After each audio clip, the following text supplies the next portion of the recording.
What's up guys, this is Sean and today we're going to check out urban residences in Kuching. Let's go!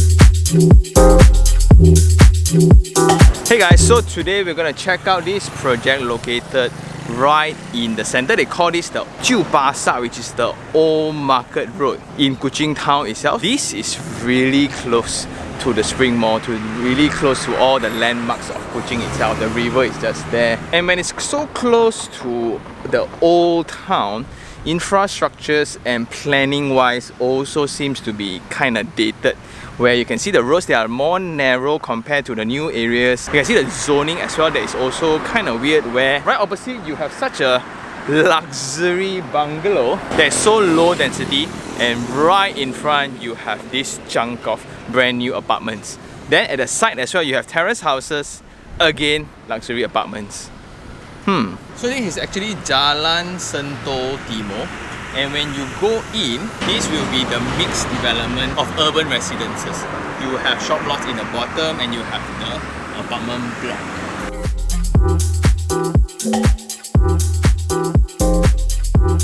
So we are now within the retail area, and in total there's 14 units. So you can see the cement screedings, and that is also very close to their original design intent, where they are going for that raw kind of feel, but these are smooth. This is not the original concrete kind of texture. It looks like it, but these are actually skim coatings. Wow, and when you just imagine you have the industrial theme kind of cafes or restaurants. On the main road, right, that will be the only entrance, and there will be only one exit out from the development. It's not as ideal where the residents and the customers will share one in and one out, because the prosperity of the commercial areas will be an obstacle for residents to come back. Well, it's going to be a good problem. Then driving in, this will be the drop off, and there will be some pixel arts here that's very cool looking. Check it out. This will be the drop off, and it's going to look so cool with the ceiling treatments and when the light hits, right?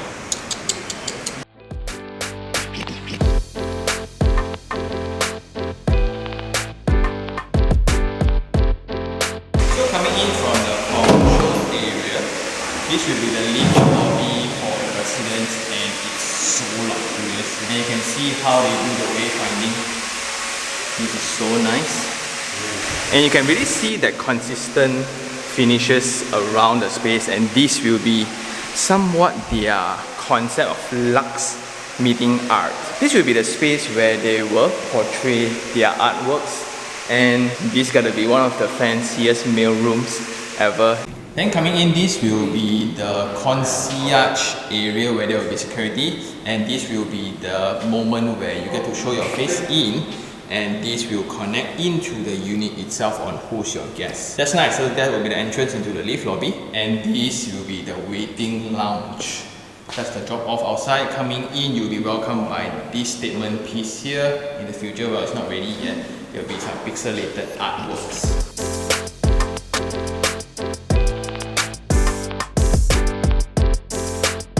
Ladies and gentlemen, this is the loading bay.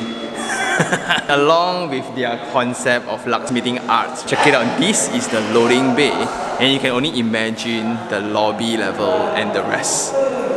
Cool. From the drop off, then this will be their innovative way of security. This is a high-speed roller shutter, where instead of a boom gate, they are implementing a high-speed roller shutter that closes up and down in like 5 seconds.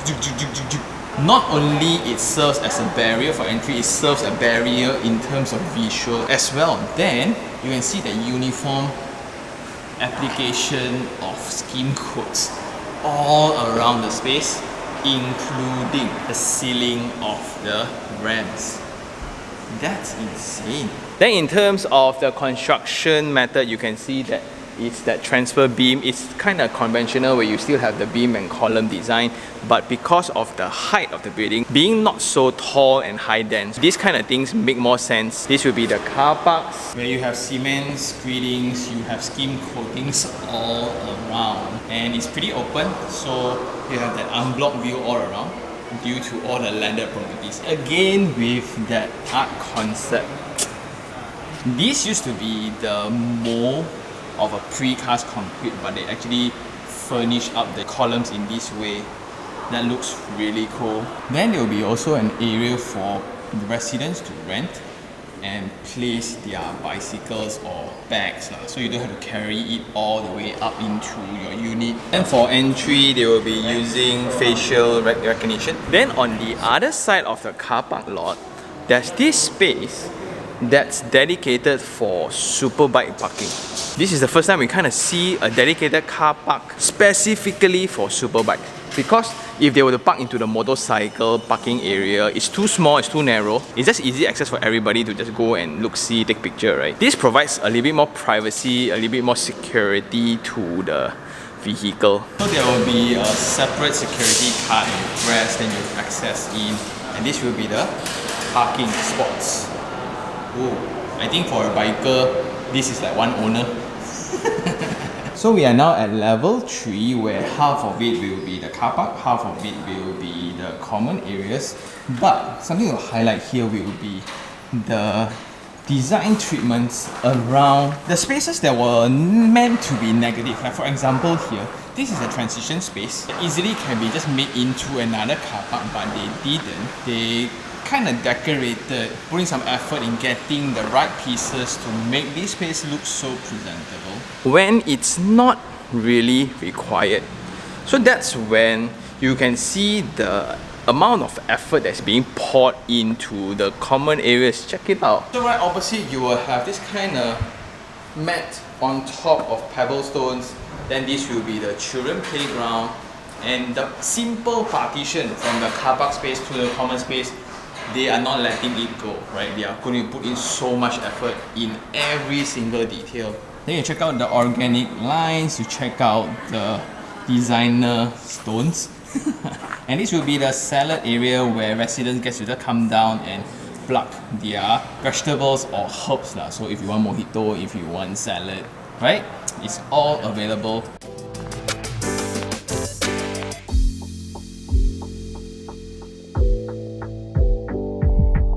So at the same floor, this will be the fitness and gym area. A brand new concept here will be, it's done by this local franchise, one of the biggest one in Kuching itself, called Level Up. Then right outside the gym, there will be a barbecue area where there is divided into halal and non-halal.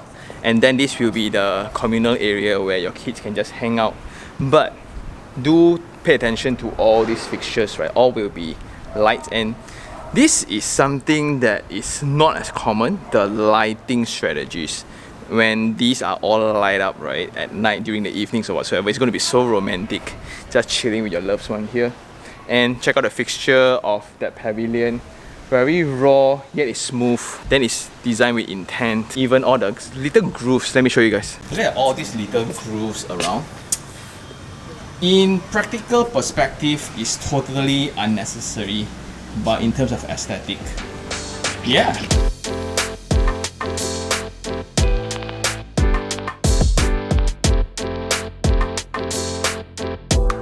Then coming up from the ramp, a very nice inclusivity element. This will be the swimming pool. So this will be the jacuzzi or the wading pool for the kids. And you can see the furniture selections also have to be in line with the entire design philosophy. And this will be the infinity pool. Not very long. Right opposite to the pool, you have the roads and the houses already. So how I wish it would be a better view, but we are in city center. Then the design treatments of the edge here is pretty cool. Where you have the stone right at the edge to the water, then you have timber decks, and this slanted in a way where you get to sit. Also serves as a barrier over to the pebble wash area, and even the turfings are done in a way where it's artistic. Again, with the treatments of the precast concretes, you have the vent blocks. You also have a steel mesh as a roof. So the overall theme of being very natural oriented, right? These are natural colors. It's not as imposing to you, it's not as in your face kind of thing. Only when you walk around and be very intimate with the materials, then you will start to appreciate the textures, the little cracks within. Whew. Well, art. And personally, I kind of prefer that the location of the swimming pool is here rather than being in the back. So this kind of sets a buffer away from the road, because there might be certain level of noise involved.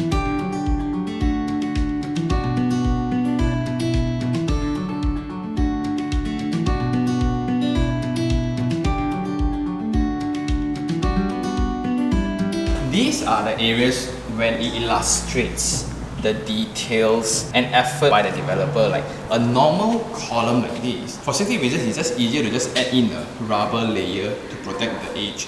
But they chamfered it not only on the column, but also at the skirtings.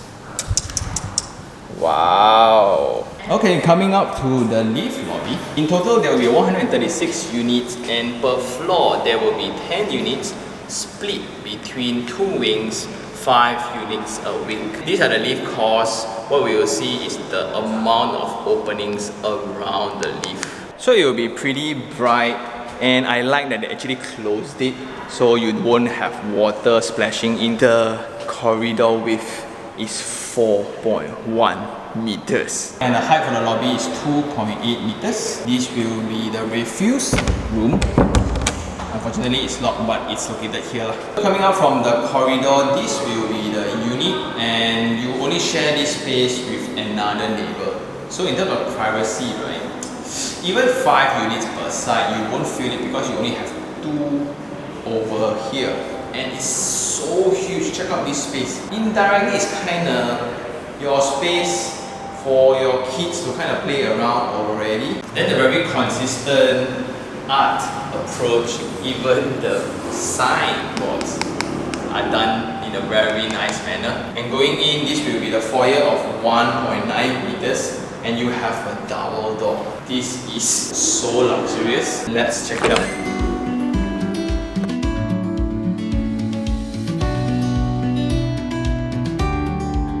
So guys, today we're going to check out Type B, which is somewhat like this, where it's like a semi-D on air, because you have the openings at both sides. So the orientation kind of matters when you choose unit, whether is it facing outwards or is it facing inwards or against another unit lah. It's 1517 square feet, 3 bedroom, 2 bathroom and 1 utility room. So immediately when you come into the unit, you have this very long unit. In total, it's around 15 meters from door to balcony. Insane. And that will be your dining, your living. All the other rooms will be placed and tucked at the side. So here you have your wet kitchen, which is squarish. I like it.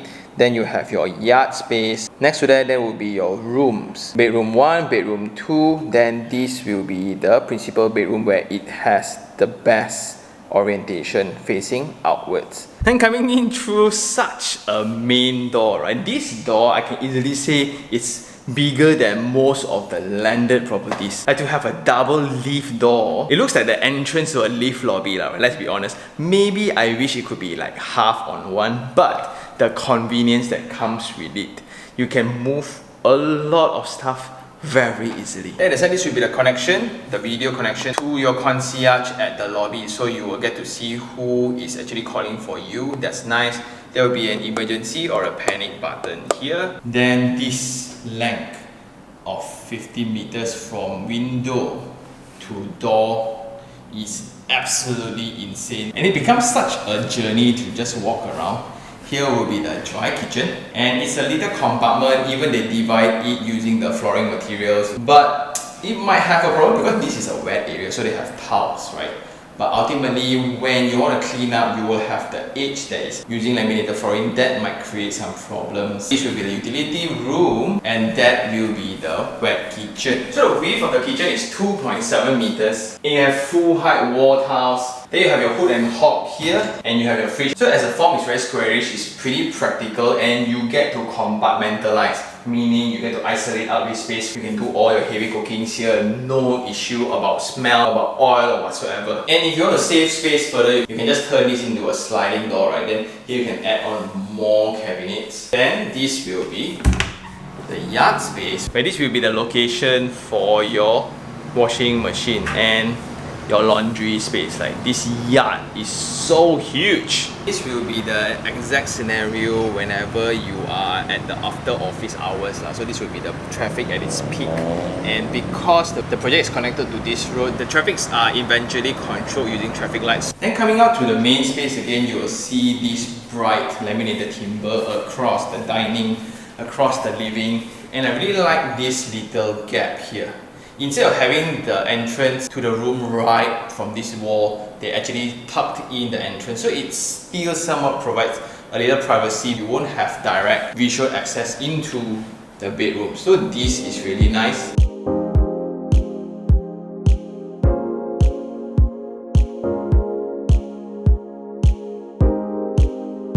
From the dining, this will be the common bathroom shared between the guests and the two bedrooms. Full height wall tile, shower screen, shower, centralized water heater system. You have Johnson Swiss for your WC and basin. Nice, even this is provided. Again, with this protection layer, it's not very hard to do, but I'm just very impressed with the little stuff. Also, I noticed this little detail here, like this is really thin, and these kind of treatments are just more common within the hotel design detailings. Apparently, the developer has somewhat similar background within the hospitality line, as the group is also somewhat part of the bigger hoteliers within Kuching itself. Then going into the first bedroom, you can fit in a queen size bed, bedside tables.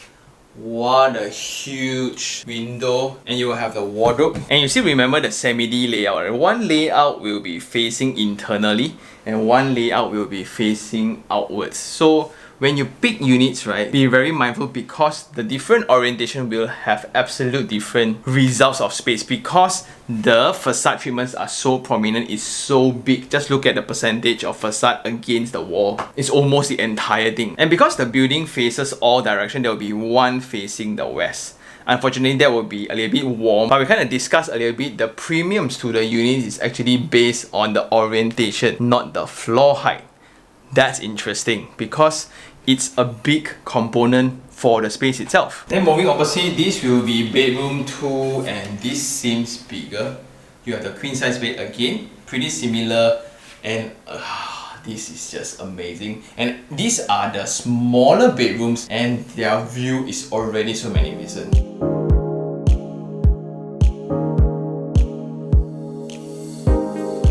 Then as we pass through the dining, as we pass through the living space, right, there is still more space as your workspace. So the tenure for this project is amazing. It's 999 years, 999 years lease. It's almost as good as freehold already. And the price of this layout starts from 878. And there will be two packages. One comes in this form where it's fully furnished. One will be bare, so please check with the sales staff if you are interested, okay? Then as I discussed with the team, there's this very heavy emphasis about restriction of absolutely no Airbnbs. To me, I absolutely agree, because at this price range, as an owner, I'm actually glad that I don't need to share my unit, my common areas and my corridors with strangers. Then at the end of the unit, this will be the balcony, and I really enjoy the glass railing. It's actually taller than usual, but it's 1.2 in width and 1.2 in height for the handrail.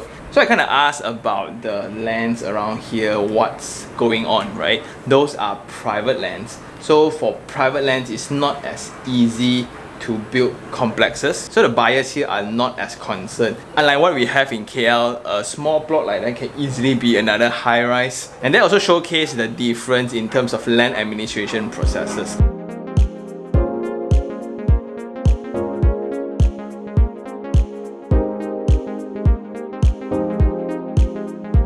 Next to that, this will be the principal bedroom, and check out that facade. Ooh. if the unit faces the right orientation, you will get absolutely stunning views. But if the unit faces east or west, then you will be either very hot in the morning or very hot in the evening. After putting in a king size bed, bedside tables, cabinet, you still have ample amount of circulation space. And I really like the details of the windows. This is just way more practical in terms of construction. And there will be an ensuite bathroom, the principal bathroom. Here you have another wardrobe space, and this will be the principal bathroom. Pretty similar, full height wall tiles, basin and WC by Johnson Suite, shower screen, shower, and a window for air circulation. And it's still very hard to comprehend and imagine this is 1,500 square feet. It's as if the 1,500 square feet here is bigger than usual. Anyway, it's now time for Sean's take 3 on 3. So for the 3 things I like, number 1 would be the execution of the design concept. Sometimes it's very easy to just set a concept for a development, and most of the time it's only presented in a very cost-effective manner. As usual, we will see most of the concept within high visibility areas such as the lobby, then the lift lobby, then the common areas, the swimming pool areas, the gym. These are areas that is with high attention. But in this project, you look into the loading bay. Even loading bays are decorated here with fancy lightings. In the car park area where the ceilings are skim coated, walls are done trying to mimic that precast raw concrete texture that we have from Japan. Then when you go into negative spaces, instead of just leaving it blank, they intentionally put in some stones, some fixtures, then the translation of the pixelated artwork from cubes at the drop-off area to the artwork at the main lobby, and you see some of it in common areas. And the second thing I really like will be the approach to common areas. Like if you compare the area of common areas, because the limitation of the site is not as spacious, but instead of focusing on that, they focus on the spatial quality instead. So like a normal gym that is run by a management committee is operated by a gym franchise, meaning the equipment in your residence is as good as commercial gyms and it will be maintained by them. Then a normal pavilion within the garden space, it can be just a normal chalet, but they do it with such details, raw texture. Swimming pool as well is not grand in scale, but again the poolside pavilions, and what blew me away was the chamfering within the column at the pool. There are so many ways to address safety, but they chose the approach that matched their concept. Then in the unit itself, the drop within the toilets are done with hotel specs. It's so gentle. And in terms of construction, it's really hard to just build a drop that is so gentle. And the last thing I really like will be the space of the floor plate itself. So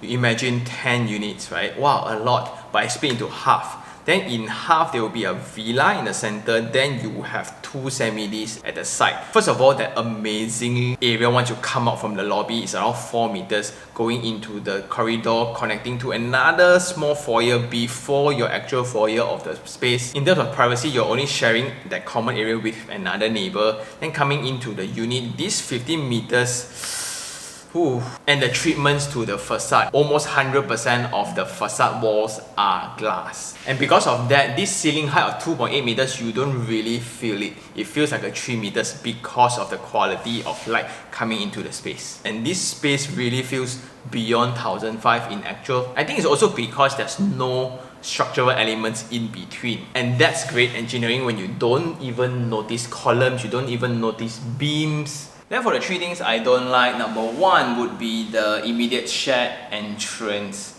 from the road in between the commercial lots and the residence. So the problem here will only occur whenever the commercial spaces becomes prosperous. Everybody starts coming in here as a resident. I will have some congestion before I want to go back up to my residence, right? Although the parameters are set between what's private and what's public, but here the breaking point will be the tenants that is coming into the space. Because the entire frontage of the project indirectly is dictated by the commercial component. So if it's great, the residents get to enjoy convenience on top of class, but if it's just degraded, right?